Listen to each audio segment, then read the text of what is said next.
we try to be so logical, we try to pretend we know it all and we know how the universe works. And by pretending that we know how the universe works and everything in it, we put blinders on.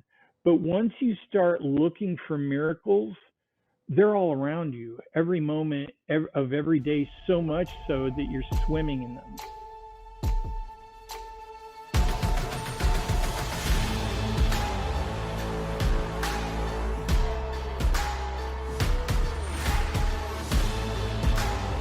This is Sparta! Welcome back to Spartan Leadership. I'm your host, Josh Kosnick. Today we have a real special guest I'm excited to introduce you to.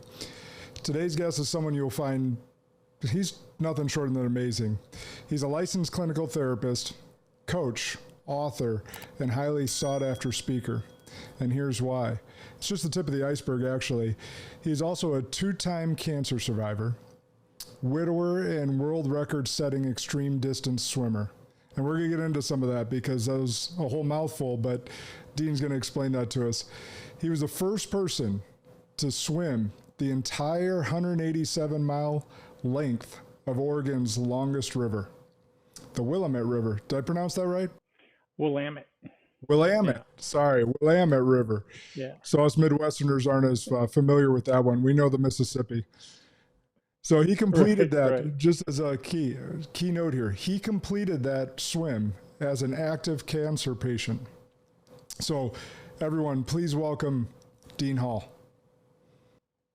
Thanks, Josh. I can't tell you how excited I am to be here, especially with a man of integrity and a leader such as yourself. So thanks for having me on. I appreciate that, Dean. So let's go back to the very beginning because I know we have a lot to unfold. Tell us about yourself, the journey prior to being a clinical therapist, the coach, and the long distance swimmer. Tell us a little bit about that.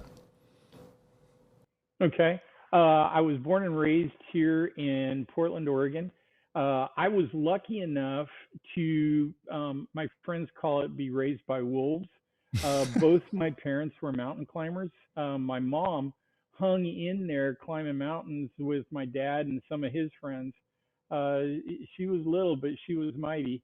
And I thought it was just the most privileged childhood a person can have. You know, I'd come back from a weekend and I'd ask my buddies what they did, and they'd kind of groan and say, well, we watched the Scooby-Doo marathon.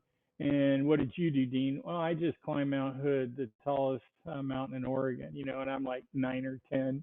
And so it was just pretty amazing to be raised by people like that, because they had two things that in the 60s and 70s, none of my friends had in their parents. The first one, and probably the most important, is they were absolutely just crazy about each other. They loved each other, they liked each other, and they couldn't wait to get out in the wilderness and have another adventure together.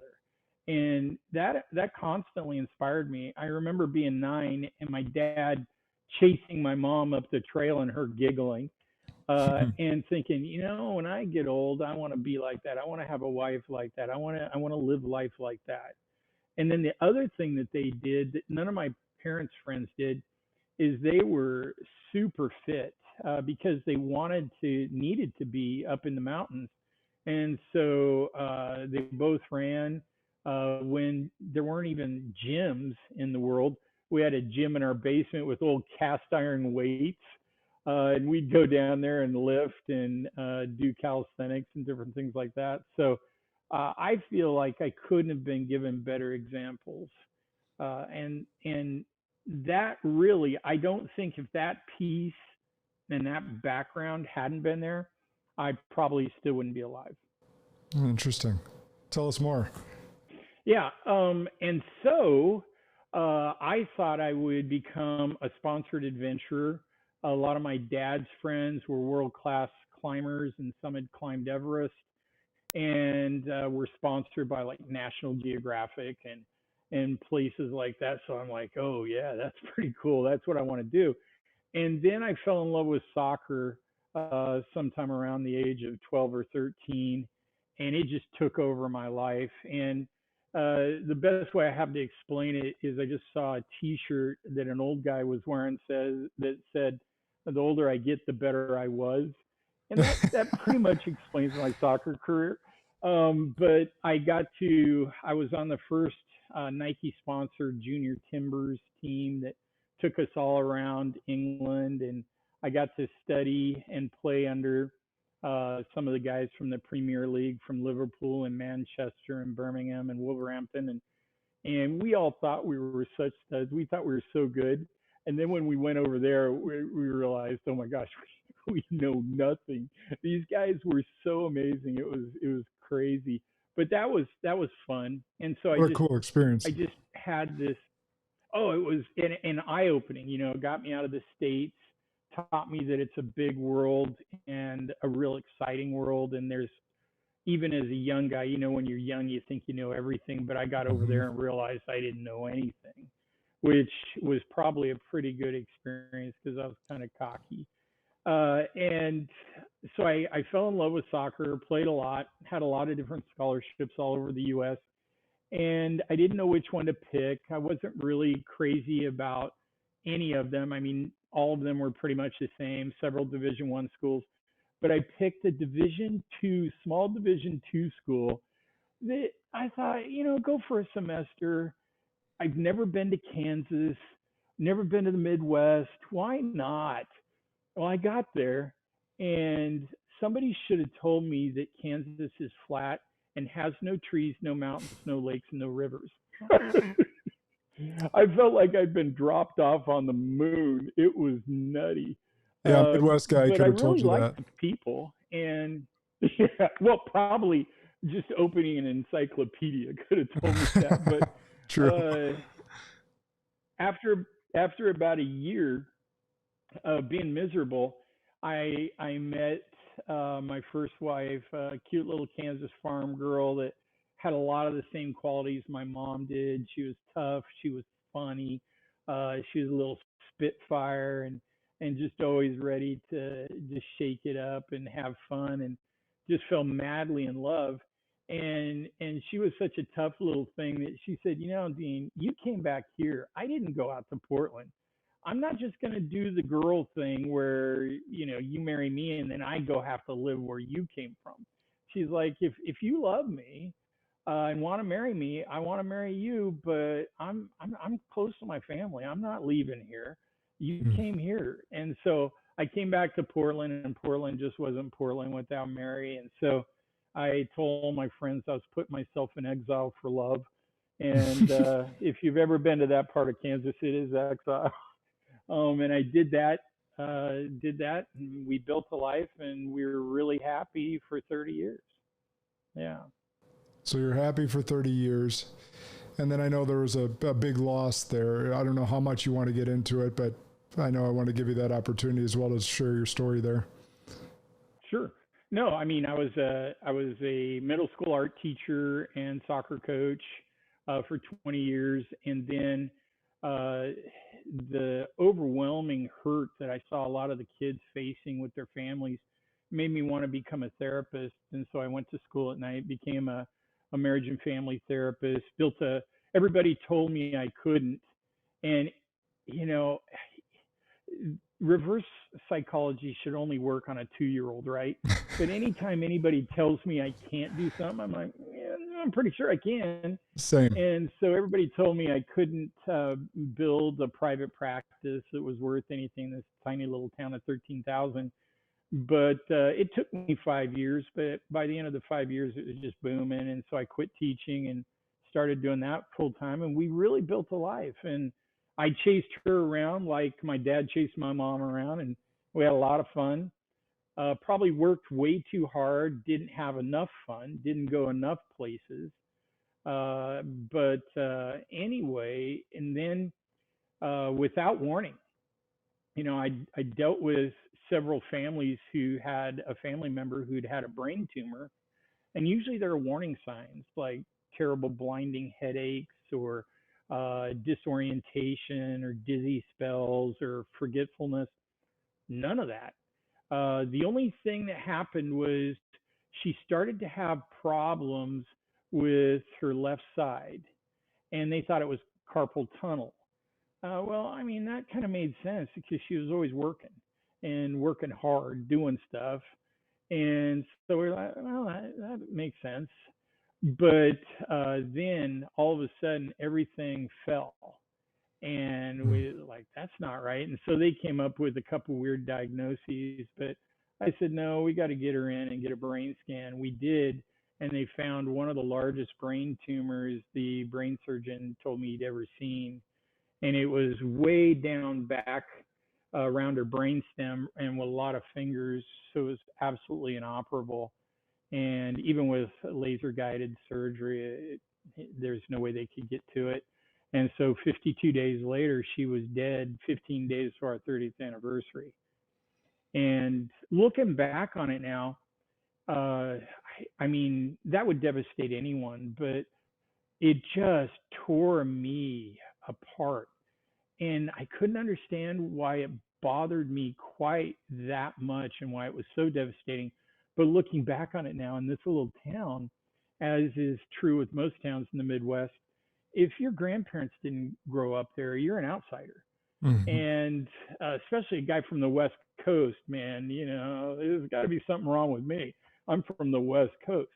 And so even though I really participated in the community, people really never called me by my name. They called me Mary's husband.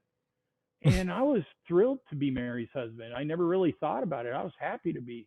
But when then Mary was gone and I wasn't Mary's husband anymore, as an adult, I didn't know what to do with myself.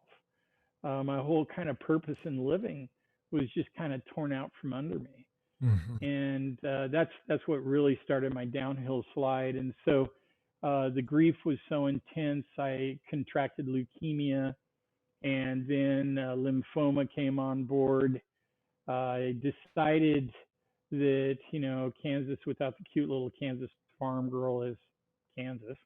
So I came back to Portland, and but I was so sick I couldn't do much, and I was renting for the first time in 30 years, which seemed weird, and really lapsed into a really dark depression.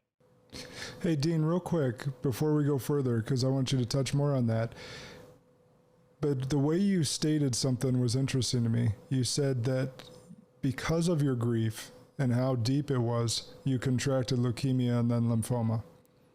Was that something your doctor told you, or that you believe that stress and that trauma that from losing your wife, the love of your life, that's what brought that on? Tell me more about that, because you said that really interesting and I didn't want to miss it.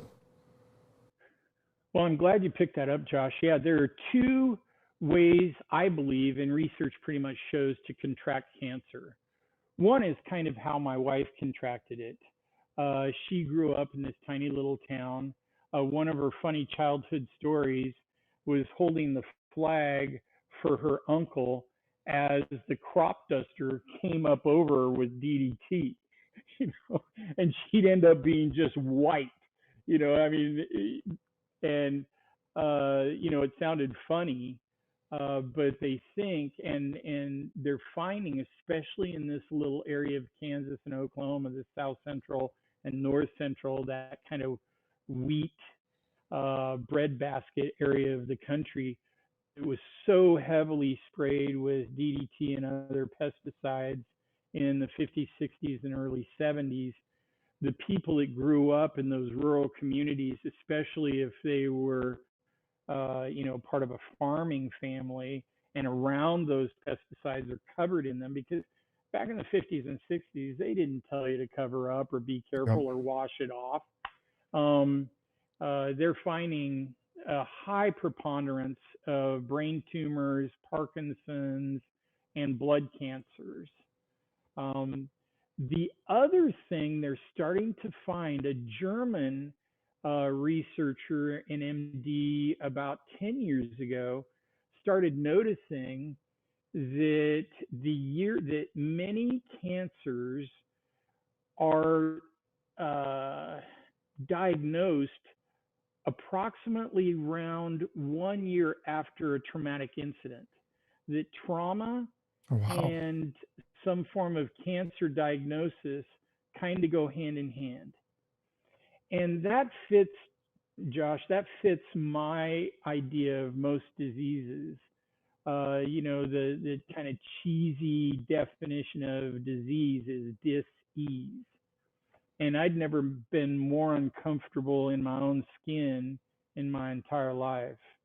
I'd never really cried in my life. Had one friend die, and I remember kind of shedding a tear or two at his funeral. And then when my daughter was born, shed a tear or two because it was just such an amazing experience. But other than that, Hallmark movies, stuff like that, I was like, okay, whatever. But oh my gosh, when my wife died, I couldn't even talk about the weather without crying. It was such a weird experience for me. I felt like I not only lost her, I felt like I lost me. And that kind of discomfort, constantly 24/7, having 500 pounds on your chest and not knowing what to do with yourself, not being able to sleep, and then waking up. And usually all my life, and I'm doing this again, I wake up pretty happy. Sometimes it's really annoying to the people that I live with. I'm happy and ready to chat, and they're like, "Oh, just shut up." Um, but I remember after she died, I'd wake up, and then it was just like somebody kicked me in the chest. Oh, jeez, I forgot Mary's dead. Yeah, Yeah. and that kind of misery, I think, had a big part in why I got leukemia and lymphoma. Yeah, I've experienced grief myself, and I've watched, my mother-in-law in particular, my wife, with my father-in-law's passing. It was suicide, and the amount of grief that has come with that and the difference in that death, and seeing that over the last 4 years has been really interesting in a tragic way. But it's given me a whole new perspective and empathy for those that have experienced such a tragic loss. Yeah, it sure changes your life, doesn't it? You see not only death and how to comfort those that have experienced a loved one die, but it changes the way you look at life too, doesn't it? It does. So let's dig in a little bit to the river, the 187 miles. Tell us more about that moment. Was that soon after you got back to Portland and after your diagnosis, or tell us a little bit of that time frame? Yeah, my wife died October 2010, and I moved back to Portland in August of 2012. Uh, when I decided I got down, I got so sick. Right now, I'm 6'1", 6'1 and a half. I weigh 215, about 8% body fat, which is a little chubby for me. That's great shape for most people, Dean. Yeah, for most. And I was down to 158 pounds. Oh, wow. I was skeletal. Yeah, you could even see all the bones in my pelvis. I mean, I've never been a pretty boy like you, Josh, but I was ugly. I was ugly with a capital UG, man. I didn't even, I made a practice of not looking in the mirror because I'd look and I'd be like, oh, geez, that's ugly. I was so pasty white and thin, and the lymphoma had swelled up the lymph nodes under my jawline, so they were sticking way out. And then I had what my oncologist lovingly called my hockey puck. There was a lymph node that had swollen up under my right arm that was the size and shape of a hockey puck. And I felt like I looked disfigured. Others said it wasn't that bad, but it was not a pretty sight. Now I still look pretty skinny, but I'm 215, so that kind of shows you how really skinny I was. It was bad. Well, that's nearly But 60 I pounds. knew I had That's a to lot. do something. Yeah, yeah, it is. Um, I knew I had to do something to come back to life, and I'd worked with Viktor Frankl's seminal work, Man's Search for Meaning, Yeah. He was that Austrian psychiatrist that found that those people that survived Auschwitz or any concentration camp were deeply tied to a purpose. And two of the main purposes for those Jews that got sent there were either live to kill Nazis or live to see their loved ones again. And it really didn't matter how big or strong or athletic a person was or wasn't when they came in. It was all pretty much about their purpose. Well, at that time, she was 21. She lost her mom October of her senior year in high school. Just an incredible girl. And I thought, man, I can't let her lose her second parent. I got to do something. And I knew that if I had some kind of deep meaning or purpose, that was my best chance.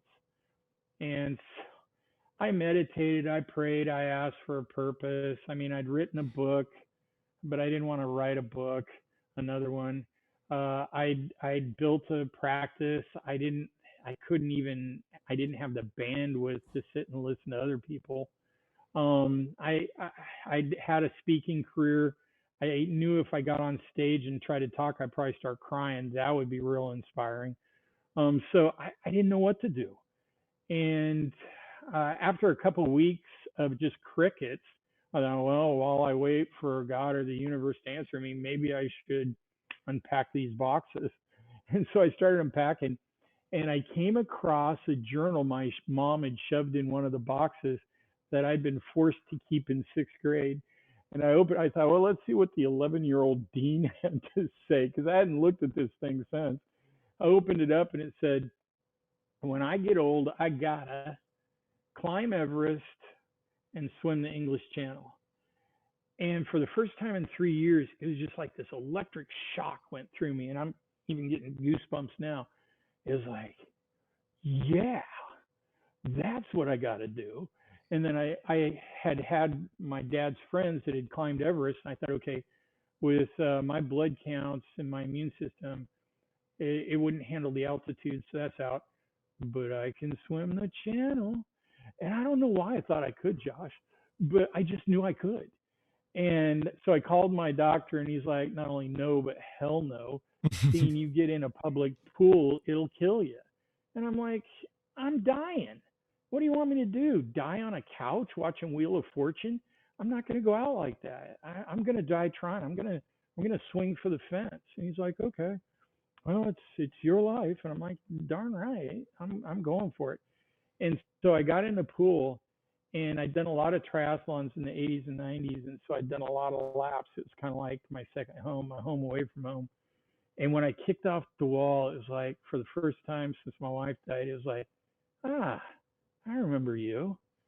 I'm back. And did a turn after the first length, and then in about 3 strokes, gassed out. Couldn't even make it one lap. And so I just kind of survival stroke to the end of the pool. But I'd promised myself the English Channel's 20 miles, give or take. I knew I couldn't do 20 laps, which shows how sick I was, because, I could do 20 laps in my sleep usually. But I thought 20 lengths, that's 10 laps. I can do 20 lengths. That'll be symbolic. That'll give me my start. And after gassing out at 1.5 laps or 1.5 lengths, I thought, well, okay, I'm staying here till I get those 10 laps. Took me an hour. Usually 10 laps you can pop off in 7 or 8 minutes. Took me an hour to get these 10 laps, but I'm huffing and puffing at the end of the pool, but feeling amazing for the first time. And that first time, just the courage to get in the pool and get started is what changed everything. But then you take on 187 miles in a river while still a cancer patient. Like, I was a swimmer, but I was a sprinter. As you can see, I'm built a little bit more muscular, just football player. I'm going to go sprint. That's what I could do. Like, thinking about a 500 meter as a sprinter just doesn't, like, I know I would gas out at 100. So to think about 187 miles is just mind-blowing to me, and especially in then cold water. So talk a little bit more about that experience. Obviously, working up to it, you didn't jump into the river the next day after those first 10 laps. So tell us a little bit more. I mean, you're still sick, you're still recovering, and the cold water therapy that goes along with that. Sure. Yeah, I promised myself, this was first day I got in the pool was August 13th, 2013. I promised myself every day I would add 1 lap. Okay. And so by Christmas, I'm doing a mile or more and feeling really good. All of my numbers are going in the right direction. I'm starting to gain muscle mass again. Lymph nodes are going down a bit. But more importantly, my head's starting to clear. And one day I'm getting out of the pool and the thought goes through my head, who cares if another middle-aged white guy puts on a Speedo and swims to France? It does the world no good. And in your case, it's not going to be a pretty picture. So I started thinking, well, yeah, what would do the world more good? And so I decided, without telling anyone, to put the English Channel on hold and start thinking, what could I swim that might be a little more authentic to me, might be a little bigger, a little harder, and have a better message? Well, I was born only 4 blocks from Oregon's longest river, the Willamette. And we call it, a lot of us here call it Mama River, because it kind of defines and creates the state. It comes out of the mountains and it comes through Oregon's 2 big college towns, Eugene, where the U of O Ducks are, and then comes through Corvallis, where OSU Beavers are. And then it starts into the Willamette Valley, where all the vineyards are, comes through the state's capital, Salem, and then through more vineyards in the Willamette Valley, all the farmlands, and then comes through Portland, the largest city where I grew up, and then dumps into the mighty Columbia. And so it's number one, the biggest river, but number two, it means a lot, not only to those of us who are native Oregonians, but to Oregon history. If it wasn't for the Willamette, settlers probably wouldn't have come here. And I found that no one had ever swum the whole thing.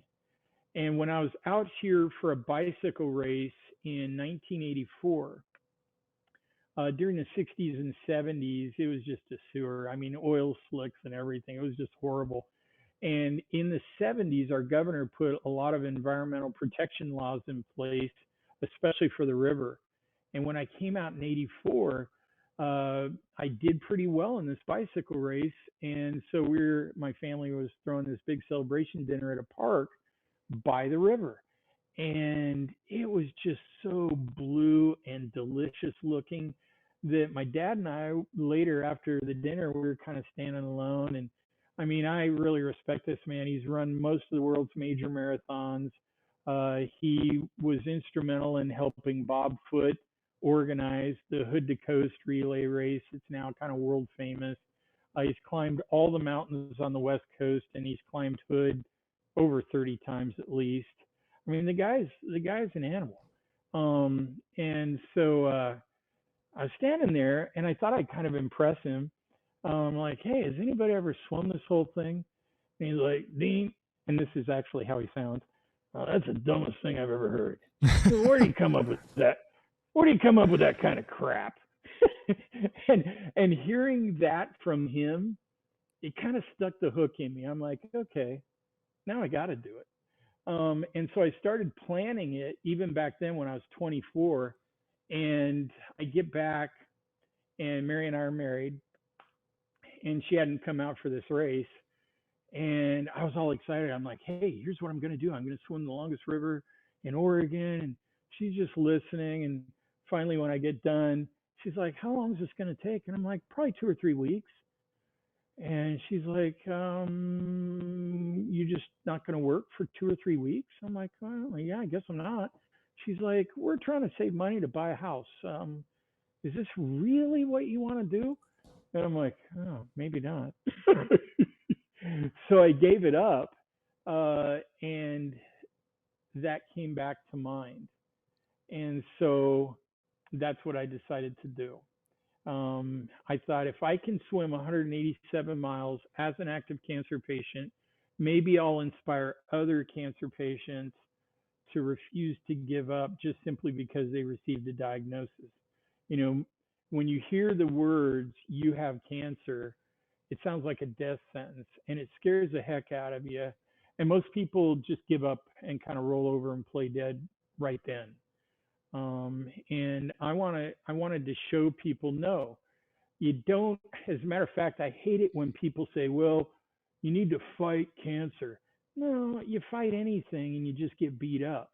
My view of fighting cancer is not fighting at all, but loving life so much that that love takes over your life, and love heals just about everything.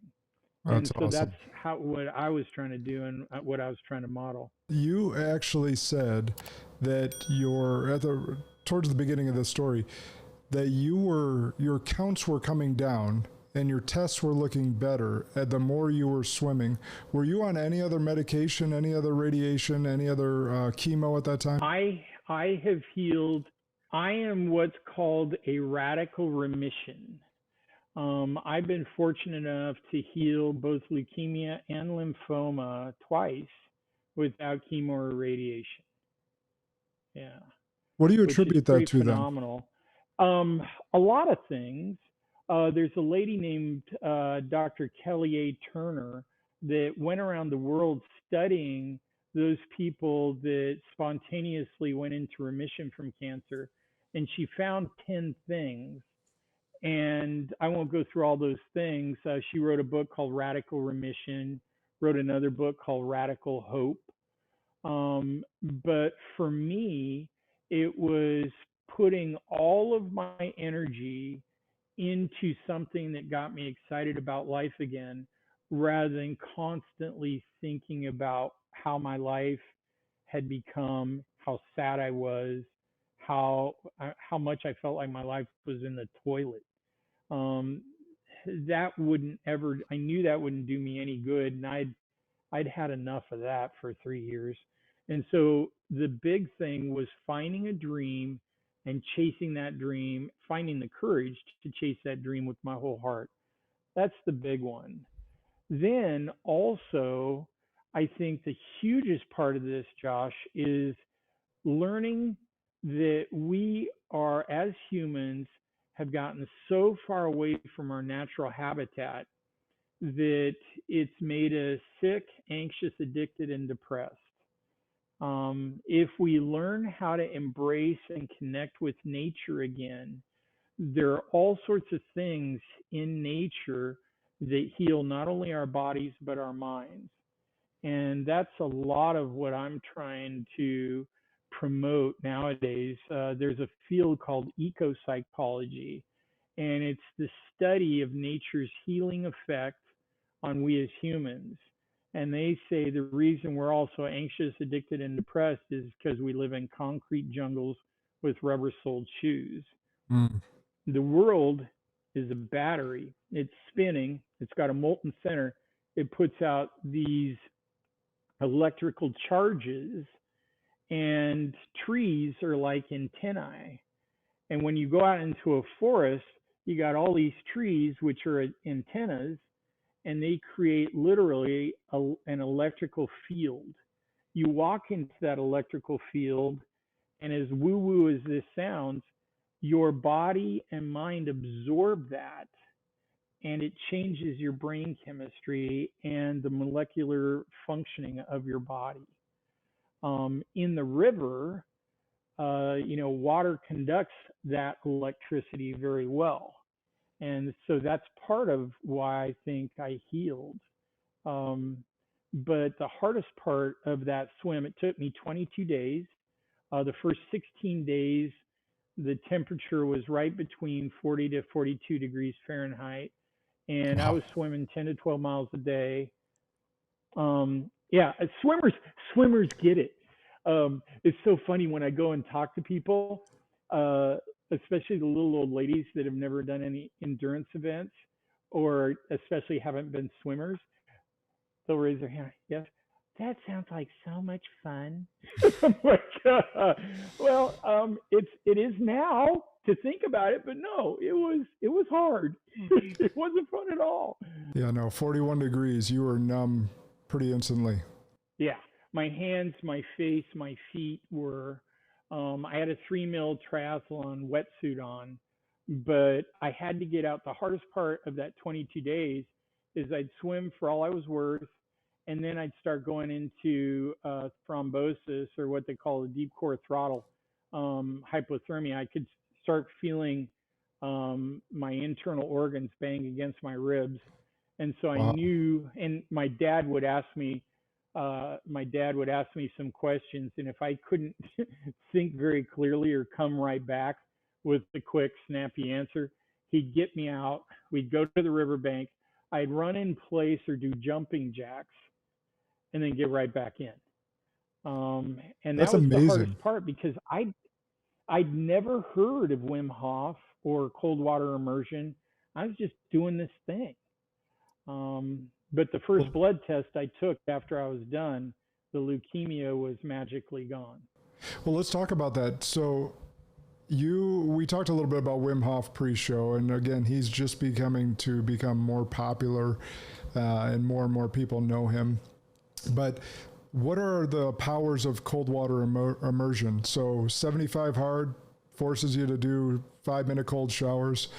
Wim Hof is preaching the powers of cold immersion and how it helped him defeat his depression after his wife passed. There's talk in science about the blood flow, inflammation, all that different stuff, but you know it better than me. So talk about some of the powers of the cold water immersion. Obviously, it cured your cancer in your belief. It did, right. As near as the oncologist can think, what happens when you get in such intensely cold water, several things, but your immune system jumps because it thinks you're being threatened. So your immune system boosts through the roof. Your metabolism goes crazy. There's huge sort of mitochondrial changes that are trying to fight off and ward off any invaders. Inflammation goes down, and I don't know if you've heard, Wim Hof's done a real good job at leading this research. They now think inflammation is at the root of almost all chronic diseases. And of course, most cancers are kind of a chronic disease, especially ones like lymphoma and leukemia. And so just having that inflammation be reduced. But for me, the best effects are what I call poor man shock therapy. First time I got in an ice bath was January 4th of 2014. I knew I'd have to start preparing my body for the cold, and I thought I'd better start months ahead because, I was pretty sick. And ever since Mary died, I felt like I had 500 or 5,000 pounds on my chest. And it just would, I know every therapeutic trick in the book. I've meditated daily since 2000, October of 2000. Usually, and it cracks me up now.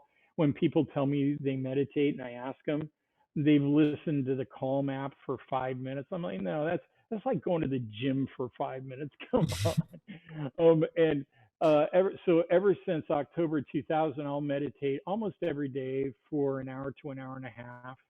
And so I knew all these psychological ways to decompress and release, and nothing would give me any relief from just this torment and grief. But then the first time I got in the ice bath, I only lasted about a minute and a half, and I did my best to just breathe through it and not scream like a little girl. No offense to all little girls out there. But I got out. I noticed something was different. Number one, body felt real loose, but I kind of expected that. But then I'm like, oh my gosh, that 500 pounds isn't on my chest. Must have been the ice bath. And to be quite honest, Josh, I tell everybody that cold water immersion and the psychological effect, because what they found is when you get in, it creates a false panic attack in your brain. Mm-hmm. Fight or And flight. anybody that's gotten, yeah, And so you just have huge dumps of dopamine, serotonin, norepinephrine, even oxytocin, which is a feel good drug you usually only get after an orgasm. And it's just what I call a neurological knee jerk reaction. There's no way it's not going to happen. And so it's the only thing as a therapist I've ever found that works 100% of the time for 100% of the people. Yeah. That's awesome. I've had people who have had lifelong persistent anxiety or depression, and they started doing routine ice baths. They're fine. I've seen the benefit in them as well. I haven't had any major diseases, thank God, to cure, but I can tell you when I do the 5-minute cold showers or if I do a cold plunge, the immediate mental energy boost, inflammation reduction is incredible. It really is. I mean, I'm 62, and a lot of my buddies, they can't even walk 18 holes on the golf course anymore. They're taking golf carts. And I feel more loose and more flexible with less pain. And I'm swimming 2 to 5 miles a day a lot of times. At 62, I feel better than I did at 32. That's Um, awesome. the only thing I can attribute that to mostly is my daily cold plunges. So we talked about your swim this morning, and you're swimming against the current often, and people don't understand necessarily if they haven't done open water swimming how hard that can be. So I know you have in your coaching and your speaking, you talk about working against the resistance, or the current in your life. Give some practical or actionable, I mixed those two words there, advice for the listeners today. Swimming against the current. Sure. Number one, expect it to be hard at some point. Anytime you go for a big dream, or especially leaders who are trying to accomplish big things, it, I think we've become so soft in America, or maybe just as people on Earth, that when it even becomes slightly challenging, we roll over and go belly up rather than face it. So I'd say the first thing is number one, go for a big dream. And you'll know it's the right dream when you're in what I call the sweet spot. The sweet spot is halfway between totally exciting, and totally terrifying. If it's not a bit terrifying and you're like, oh my gosh, there's no way I can do that, then you haven't picked a big enough dream. But the reason people can't find the courage to do that is because they want it to be easy, and when it starts getting hard, they give up. One of my favorite quotes is by the guy that started Patagonia Sportswear, Yvon Kennard. He was a big wall climber back in the 70s and 80s. He said, it's not an adventure until something goes wrong. And so expect things to go wrong and be hard. As a matter of fact, put yourself daily in positions. That's why I love what Andy Frisella does and what he promotes with 75 hard, and what's happening in our culture with men with 75 hard. They're learning to push themselves and do the hard thing. And that builds up resilience in small little increments daily, so that when life pushes you, then you've kind of built those muscles. You know what to do. You've got what I call the dig deep muscle. And so what I do, little things that I do to build that, steps that are actionable. One is do something like cold water immersion. All you have to do is get your butt in it. But the moments before you're getting in, I keep a cold plunge tank in my garage, and I keep it between 34 and 36 degrees. And Burr. even though I've been doing it every day for 8 years, the moment before I get in, there's a voice that's like, yeah, I don't know. I don't think you want to do this. And most people don't expect that part of themselves that's kind of the resistor. But you got to get good at flipping that switch off and putting it on mute. and just, I call it watching your body do it. And then I will swim, like yesterday, I swam a mile and a half downstream and then a mile and a half back up. And I'll always swim against the stream, upstream, the second half of the swim, because it makes it harder. You're tired, you're not fresh, and that mind's going to scream more. Yeah, so anything you can do to find ways to build that muscle are really, really important. So Dean has been doing cold water plunges for over a decade, and he just told you that before he jumps in that ice tub that's 34 to 36 degrees, which is really cold, mine's set at in between 40 and 50, which is still cold. So, but the point is, before you get in that ice tub, that voice is still going off saying, hey, don't do it. This is going to be really cold. You sure you want to do this today? But the point is to beat it. The point is to get in anyhow, like Dean said, to watch your body do it. And every time you do that, every time you overcome that voice, you become stronger and stronger. And you build that muscle in your brain that creates a muscle memory that makes it easier and easier to overcome hard things in your life. Right. And I've developed, based on watching folks go through this process, this is directly to your leaders now, because here's the most actionable, easy to remember step-by-step process. It's just 3 steps. I developed this when I went over to Ireland and became the first person to swim their longest river, the River Shannon, which was a wonderful, looking back on it now, it was one of the best times of my life. You couldn't have convinced me when I was doing it, because it made the Willamette, it's 180 miles long, and it made the Willamette look like a cakewalk. And I never thought I'd fall in love again, Josh. But I met my wife, my new wife, Bobby, in 2015, and she's a bikini fitness model and a yoga instructor, and probably the kindest person I've ever met. She's way prettier on the inside than the outside. And so I'm like, well, I guess the best way to put it is all my buddies are like, how did you get her? And my answer is always, I'm not stupid enough to ask. I'm just going to enjoy it as long as I can. But talk about stupid. I'd healed so much of my trauma being on the river for so many days that I wanted that for my daughter. So I thought, let's go over to Ireland, have a bunch of fun. I'll impress my new wife. I'll help my daughter heal. It'll be a great time. We got over there, and I didn't know a couple things. The River Shannon cuts Ireland almost directly in half. It goes from almost exactly Northern Ireland all the way down out through Limerick. And so it goes north to south.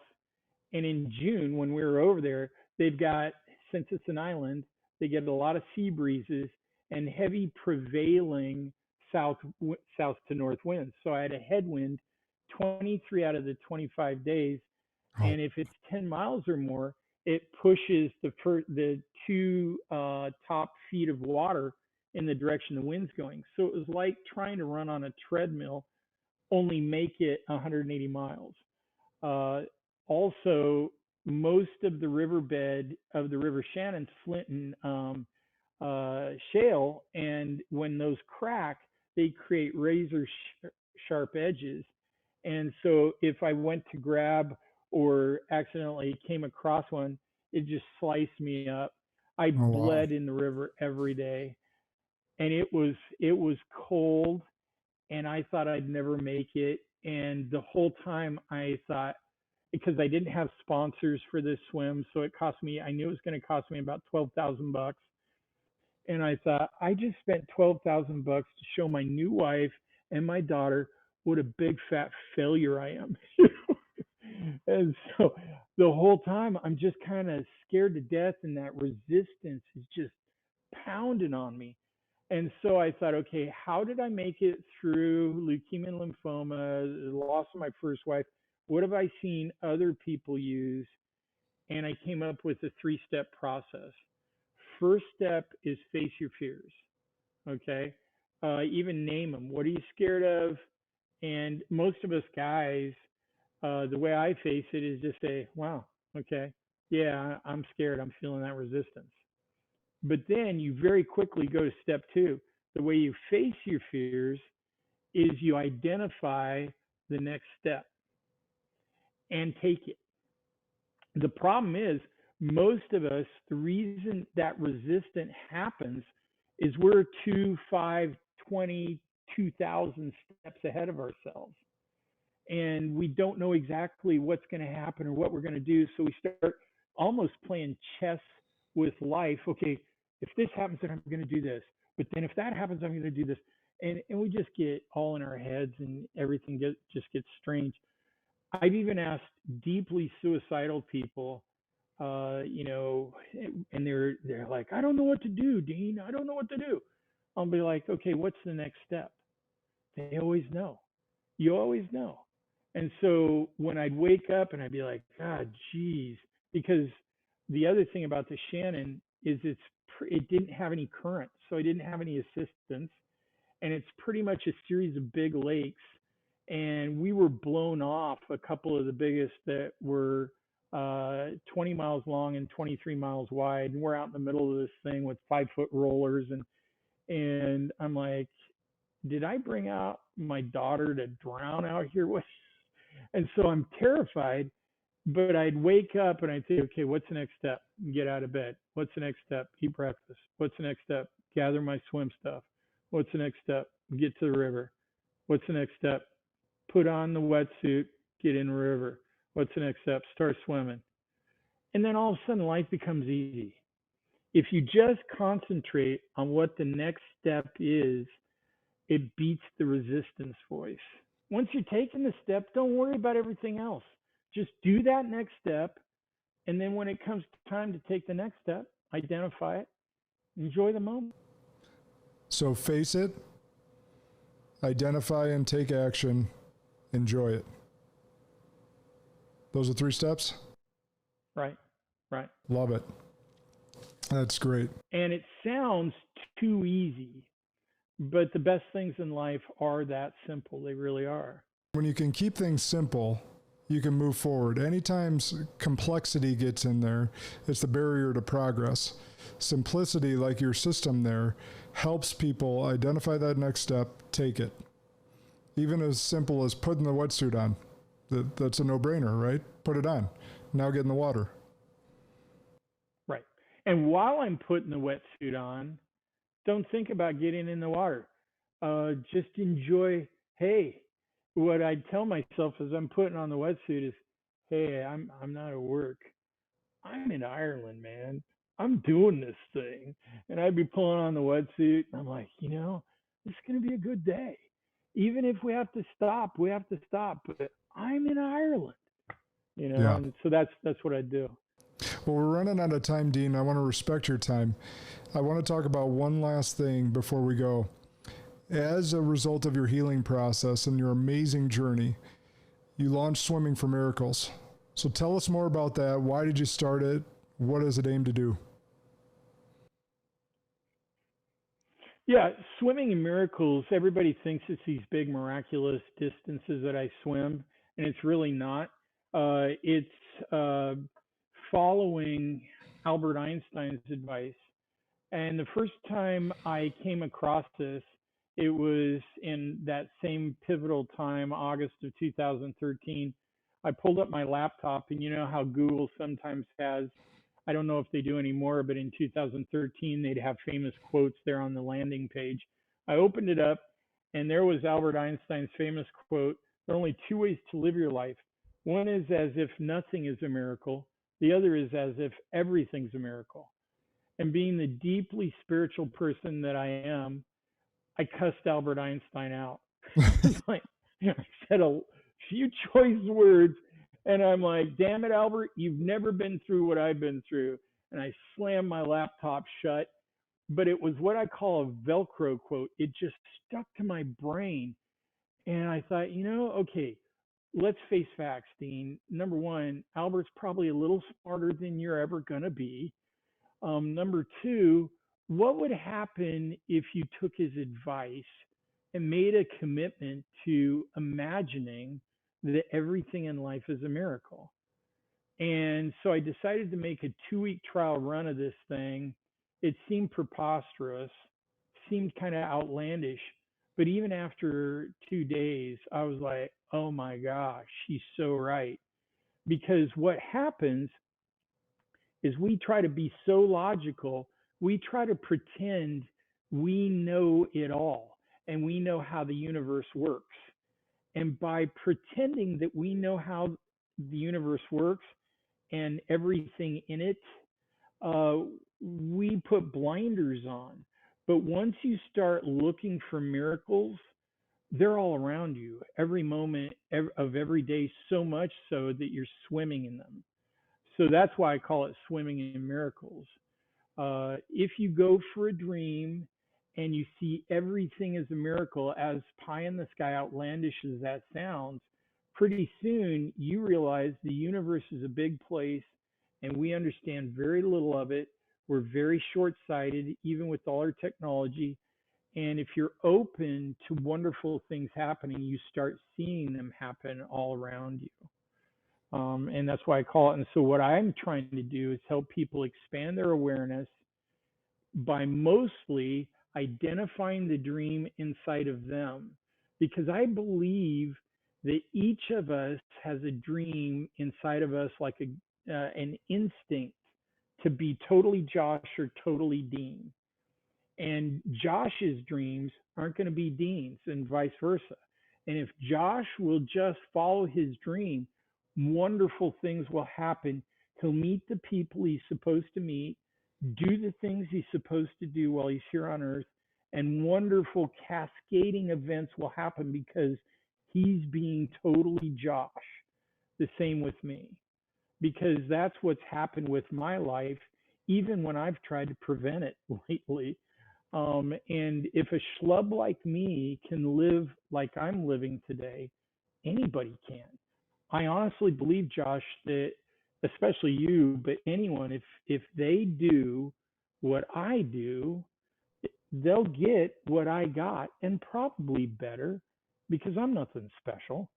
I'm really not. Yeah. Well, that's awesome. Well, and I can tell your friends that ask how you got Bobby, how you got her. You're an amazing human being. You've overcome some amazing things, amazing challenges in your life, and you're not as ugly as you say you are. So I think you're doing pretty well. Well, I got special filters on. Yeah, right. Well, anywhere else the fans can follow you, Dean Official or Dean Hall Official on Instagram. Anywhere else they should follow your journey? Yeah. Facebook, Dean Hall or Swimming in Miracles, or my website, Swimming in Miracles. Just started my YouTube channel Saturday, Swimming in Miracles. So, but mostly I'm on Instagram. Yeah. Swimming on Instagram at Dean Hall Official. Yeah. Well, really appreciate you sharing your story today. It's been an awesome journey to hear. Love getting to spend some time with you. And for everyone here at Spartan Leadership, remember, good and great are the enemies of possible. We'll see you next time.